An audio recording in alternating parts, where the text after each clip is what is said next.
News 46. Local coverage you can count on.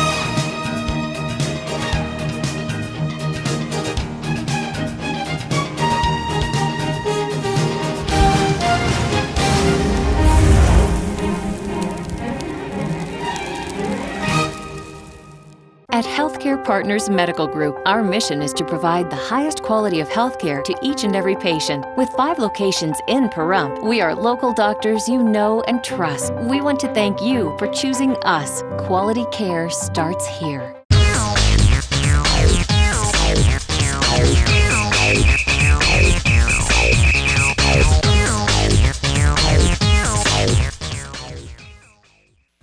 I'm Zach Fuentes with your entertainment this week. While Monday marked the second week of the Conrad Murray trial, if you remember, Conrad Murray is a doctor who is believed to be responsible for the death of Michael Jackson back in June of 2009. Jackson died of acute propofol intoxication after he suffered cardiac arrest. On August 24th of 2009, the LA coroner ruled Jackson's death a homicide. Now, a homicide designation does not necessarily mean it was a crime, as we're also used to associating it with. It means that Jackson died at the hands of another. Murray is a suspect because he was the one who administered the propofol to Jackson. Now, propofol is a powerful anesthetic that is usually only used in a hospital. Jackson was using it due to insomnia. The propofol was not the only drug found in Jackson's system, however. It is reported that Jackson was receiving medication from possibly 9 different doctors. Murray was the one administering all of these medications, many of which were known to conflict with one another. The drugs mixed with propofol was what contributed to the singer's untimely death. On February 8, 2010, Dr. Murray was charged with involuntary manslaughter and pleaded not guilty.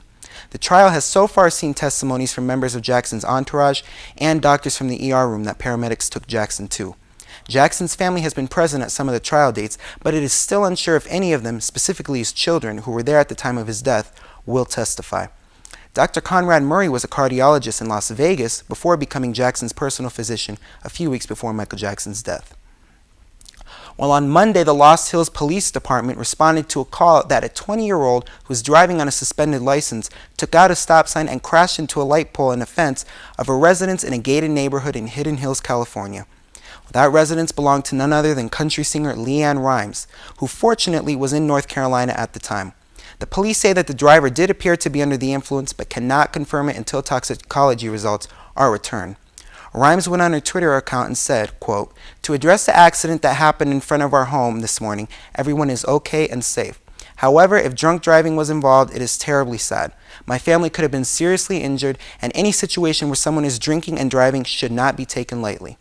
Needless to say, it was a very unsettling call to receive this morning. Thank goodness the young driver and everyone at home are okay," unquote. And we're glad LeAnn Rimes and her family were okay too.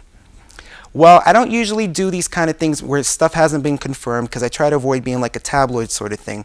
But I have gotten a few questions about this, so I'm going to go there just this once. Many rumors have been circulating regarding the possibility of Demi Moore and Ashton Kutcher splitting up.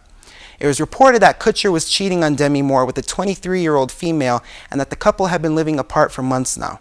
On September 23rd, Moore posted on her Twitter account, quote, "When we are offended at any man's fault, turn to yourself and study your own failings.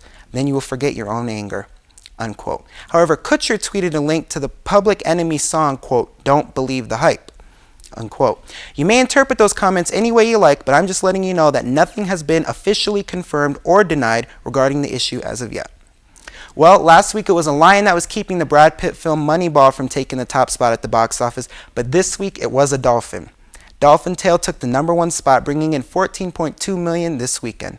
Moneyball is, however, at number 2, bringing in $12.5 million, and the re-release of The Lion King fell from first place to number 3 this weekend with $11.1 million earned.